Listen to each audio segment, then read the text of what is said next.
Ito talaga yung totoong buhay namin dito. Guys, andito kami ngayon sa Don Quixote. Ayan yung bike namin. Mamamalengke lang kami dito.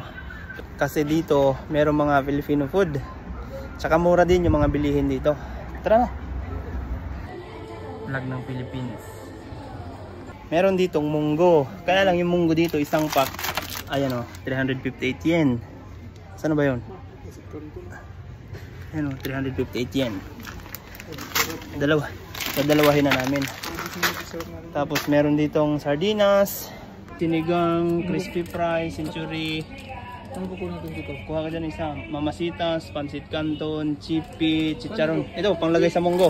Gabi. Oh, sige, gabi. Yan. Tapos dito. Sardinas, yan. Ah. Yan, damihan mo na. Huwag naman sobrang dami, mabigat yan. Ilan ba? Isasakay lang namin yan sa bike eh.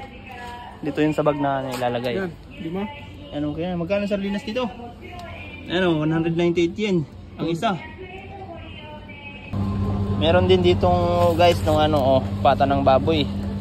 417. Goods na yan. Tenga yata to. Hindi. Bayad na kami. Ito na yung kinakatakutan na bill. Dapat mag-aral kayo ng mabuti ha. Iye. Cash.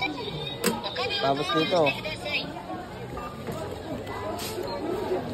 Ando na, babayad si ma'am.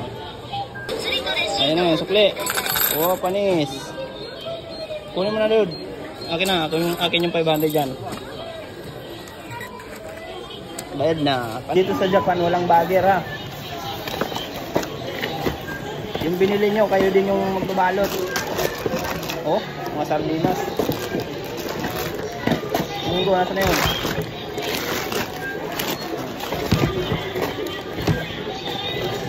Tayo lang kasi yan? Kasya.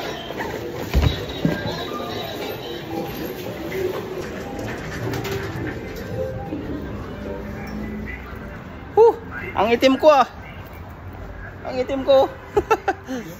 Andun pa ba yung bike natin? Andun pa, tinitingnan na ng magtatay ah. Dito kami namimili donkey. Kasi nakakatipid kami dito ng konti. May papadala na sa Pilipinas yun. Uwi na kami ngayon. Padjak ulit.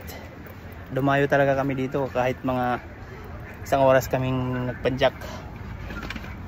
Yun, uwi na kami. Padjak na naman. Hanggang sa bahay na to. Stoplight. Guys, ganito lang diskarte para makatipid ka sa abroad.